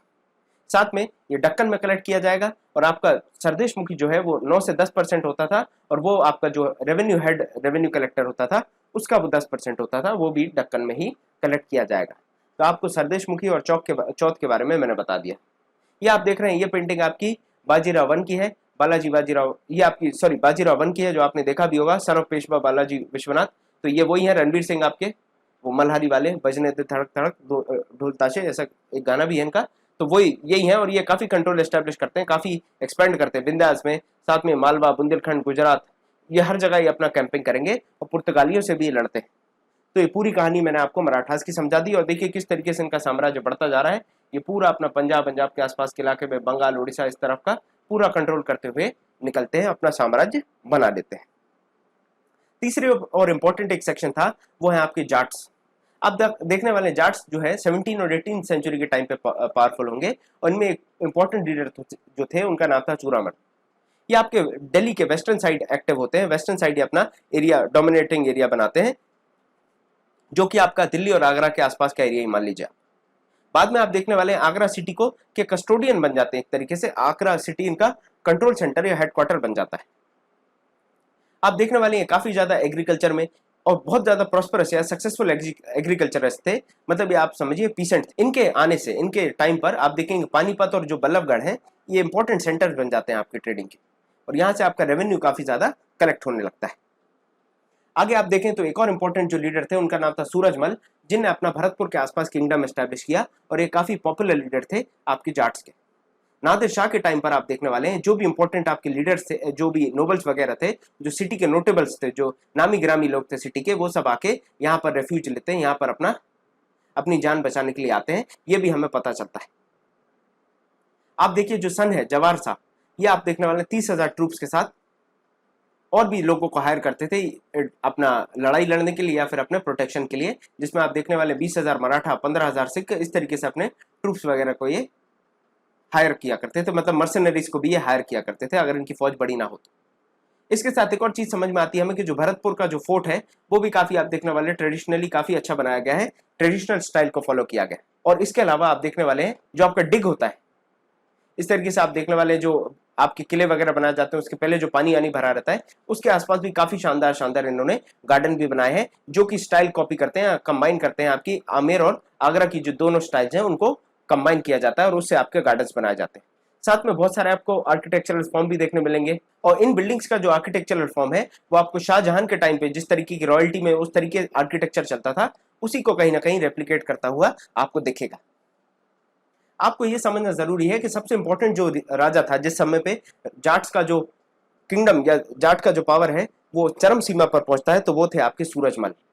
और इसके बाद आप देखने वाले हैं जैसे ये भरतपुर को अपना सेंटर बना लेंगे, सूरजमल के बाद से पावर धीरे धीरे कंट्रोल जो है वो कम होना चालू हो जाता है। आज के समय अगर हम बात करें तो राजपूत जो आपके जाट्स हैं वो राजस्थान, हरियाणा, उत्तर प्रदेश और दिल्ली के आसपास के इलाकों को कंट्रोल किया करते थे।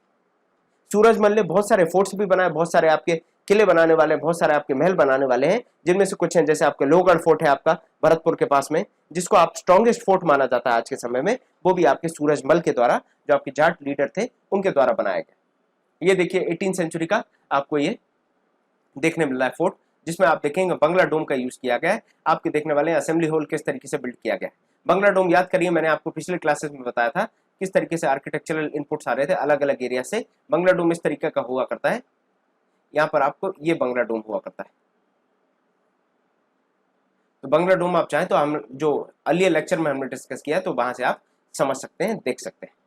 ये देखिए लोहगढ़ फोर्ट जो मैं आपको बता रहा था, सूरजमल के द्वारा बनाया गया, जो एक जाट लीडर है उनके द्वारा बनाया गया। ये आपका भरतपुर मैप में मैं आपको बता रहा हूँ। यहाँ से आप देखिए जाट्स ने किस तरीके से दिल्ली का, उत्तर प्रदेश का एरिया और भी तमाम जगह पर, हरियाणा वगैरह पे भी अपना कंट्रोल एक्सपेंड किया। अब हम इंटरनेशनल एंगल की बात करें, इंटरनेशनल पॉइंट ऑफ व्यू से बात करें, तो आप देखने वाले हैं बैकग्राउंड में 1789 के आसपास फ्रेंच रेवोल्यूशन हो रही है, जहां पर यह बात किया जाता है कि जो कॉमन पीपल है उनको राइट टू पार्टिसिपेशन नहीं मिल रहा है, और इसी right to participation in the government के लिए पूरी कहानी लड़ी जाती है। आप देखेंगे वेस्टर्न जो आपकी गवर्नमेंट है या फिर आपकी जो वेस्टर्न दुनिया है, जो पश्चिमी देश है, उसमें इसी तरीके से चीजें चली जाती थी कि आपका जो सब्जेक्ट्स हैं उनको ज्यादा गवर्नमेंट में से नहीं मिलता था, उनकी ज्यादा कहा सुनी नहीं की जाती थी। लेकिन परेशानी यहां आती है जब आप देखेंगे अमेरिका में 1776 में वॉर ऑफ इंडिपेंडेंस होती है। फ्रेंच रेवोल्यूशन में आपके जो फ्रेंच लोग हैं वो कहीं ना कहीं फ्रेंच की फौज जाती है अमेरिका में लड़ने, और जब ये वापस आती हैं तो ये सोचती हैं कि जिस चीज के लिए हम लड़ के आए हैं वो तो हमें भी नहीं मिल रही है, और यहाँ से नई कहानी चालू होती है। आप देखेंगे सोशल और पॉलिटिकल प्रिविलेजेस के लिए लड़ाई चालू होती है, और जो आम आदमी होता है वो कहता है हमें भी आपको प्रिविलेजेस देने पड़ेंगे, हमें भी आपको पावर्स देने पड़ेंगे। ये पावर्स जो थे शुरू में आप देखने वाले सिर्फ क्लर्जी, जो प्रे करने वाले लोग हैं या जो नोबल्टी हैं, उन्हीं के हाथ में हुआ करते थे, लेकिन कॉमन मैन भी मांगने लगेगा अपने पावर्स। और यहाँ से आपको एक चीज समझ में आएगी कि equal laws and equal opportunities की बात की जाएगी। आपको समझ में आएगा कि जो लोगों की सोशल पोजीशन है उस पर बात की जाएगी, उसकी अपलिफ्टमेंट की बात की जाएगी, और भी इंपॉर्टेंट चीजों की बात की जाएगी। जो आइडियोलॉजी है प्रिविलेज बेस्ड ऑन बर्थ, कि आप अगर नोबल हो तो आपको प्रिविलेज मिलेगा, या फिर आप क्लर्जी हो तो आपको बर्थ प्रिविलेज मिलेगा, वो चीज अलग करने की बात की जाती है। आप देखने वाले आपके जो सब्जेक्ट्स हुआ करते थे, जो आपके सब्जेक्ट्स होते हैं, उनको एज ए सिटीजन लेने की बात की गई। यहां से इंपॉर्टेंट बात आपको समझ में आने वाली है, चाहे फ्रेंच रेवोल्यूशन की बात करें, अमेरिकन रेवोल्यूशन की, इससे आपके धीरे धीरे आइडियोलॉजी में चेंज आता है। कैसे आप जिन पे रूल करते थे वही एक इंपॉर्टेंट नागरिक बन जाते हैं, वो आगे जाके आपके गवर्नमेंट में उनका से होने वाला है, उनको कहने और सुनने की शक्ति मिलने वाली है, उनको अपने डिस्क्रिप्शन को आगे रखने की ताकत मिलने वाली है। यहीं से आपके देखने वाले आइडियाज आते हैं, जो आपके प्रियम्बल में भी आप देखते हैं। चाहे आप आइडिया ऑफ सिटीजनशिप की बात करें, आप नेशन स्टेट की बात करें, डेमोक्रेटिक राइट्स की बात करें, ये सारी चीजें वहीं से, वही उसका रूट है, वही उसका उद्गम है, वहीं से उसका इनिशिएशन होता है और वहां से आगे बढ़ता है सारी कंट्रीज में, जो आज हमने इंडिया में भी एब्जॉर्ब किया है। आप देख लीजिए किस तरीके से हम फ्रेंच रेवोल्यूशन का देखें, ये आपका मैप है, और यहाँ पर आप देखें ये आपका इस एरिया में आपका फ्रेंच रेवोल्यूशन होता है। ये जाते हैं अमेरिका लड़ने, अमेरिका से लड़के आते हैं, और जब फौजें अपनी आती हैं लड़के, तो यहाँ पर आके वो कहती हैं कि भाई साहब ये तो गड़बड़ वाली बात है, हमें यहाँ पर पावर चाहिए। तो यहाँ तक आपको क्लियर होना चाहिए जो मैंने आपको डिस्कस किया। आगे हम देखते हैं परंपरा अनुसार ट्रू एंड फॉल्स। आप स्लाइड को पॉज करें और फिर आप इन सवालों का जवाब देने का प्रयास करें। उम्मीद करता हूं आपने इन सवालों के जवाब लिख लिए होंगे। सबसे पहला सवाल जो है, नादिर शाह इन्वेडेड बंगाल, तो ये गलत हो जाता है, क्योंकि नादिर शाह जो है पंजाब और दिल्ली के आसपास के इलाकों को लूट रहा था। सवाई राजा जयसिंह की बात करें तो आप देखिए, मैं बता रहा हूँ जो वो थे वो जयपुर के आसपास के, जोधपुर के आसपास के इलाके के रूलर थे। इंदौर में मैंने आपको होलकर्स बताए, तो ये स्टेटमेंट भी रॉन्ग हो जाती है। तीसरा देखें, गुरु Govind Singh was the 10th Guru of the Sikh, तो ये स्टेटमेंट आपकी सही है, ये आपका फैक्ट बेस्ड क्वेश्चन है। आप डी देखें, Poona became the capital of Marathas in the 18th century, तो ये जो कहानी है ये भी कहीं ना कहीं सही है, ये भी ट्रू है, क्योंकि पेशवास के कंट्रोल में आकर आपका जो पूना है वो एक इंपॉर्टेंट सेंटर बन गया था, कैपिटल बन गया था आपके मराठा साम्राज्य का। तो ये थी चर्चा। हमारा 10वां चैप्टर भी यहाँ पर खत्म हो गया है, और हमने हमारी हिस्ट्री की 7वीं की किताब को यहाँ पर खत्म कर दिया है। आगे हम लेकर आएंगे 8वीं की किताब हिस्ट्री की, और इस तरीके से हमारा कारवा आगे बढ़ता जाएगा। मिलते हैं आपसे अगले लेक्चर में। Thank you for watching.